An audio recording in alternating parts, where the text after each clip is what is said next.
Salut à vous amis internautes, vendredi 5 avril 2019, bienvenue dans la revue des titres. Commençons par l'événement précis, préparatifs des législatives du 28 avril prochain, les partis UP et BR positionnés sur le bulletin unique, l'opposition en colère. Le même journal titre Forum économique Bénin-Norvège, Agbenoti ouvre le bal des investisseurs norvégiens au Bénin. L'événement du jour, point de presse de l'Union progressiste, Amoussou assigne 2 tâches aux militants. Expliquer avec méthode comment on en est arrivé là, qu'est-ce qui s'est passé lors du vote des lois, qu'est-ce qui s'est passé au ministère de l'Intérieur et à la Sénat. Voilà quelques questions auxquelles doivent s'atteler à répondre les militants de l'UP dans les tout prochains jours. Après avoir expliqué tous ces aspects aux militants à la base, ces ténors de l'UP doivent, selon Bruno Amoussou, répondre encore à certains.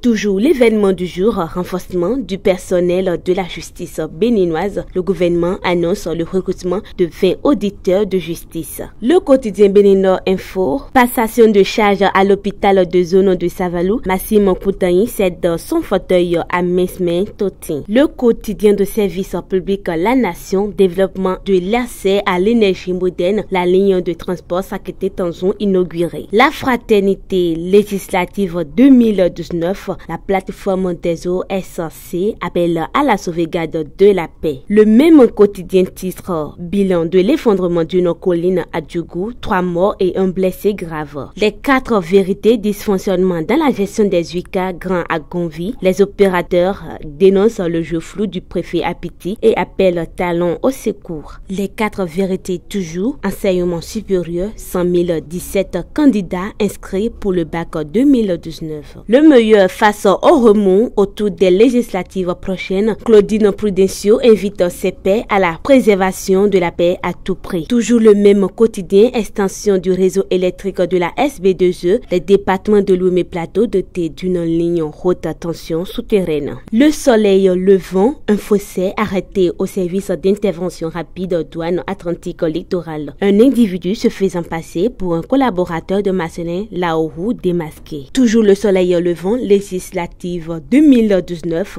les positions des partis en lice sur le bulletin unique connu 12 avril, début de campagne électorale. Le quotidien Nord-Sud, fête du livre à Porte-Nouveau, démarrage de la 3e édition se joue au centre Akanga. Le matin, conseil des ministres du mercredi 3 avril 2019, la campagne agricole 2019-2020 démarre le 19 avril prochain. Le régional actualité politique béninoise, l'appel de Denis Assogba au respect des lois républicaines. Le télégramme législative au Bénin, des manifestations de l'opposition dispersées à Cotonou. Un autre quotidien Flash Info, marche pacifique des exclus hier dans certaines villes du pays. Regrettable absence remarquée des ténors de l'opposition au front. Continuons toujours le quotidien L'Économiste à présent. Corruption au Bénin, 55% de citoyens paient des pots de vin à la police. Selon les résultats de l'enquête d'Afrobaromètre sur comment les Africains perçoivent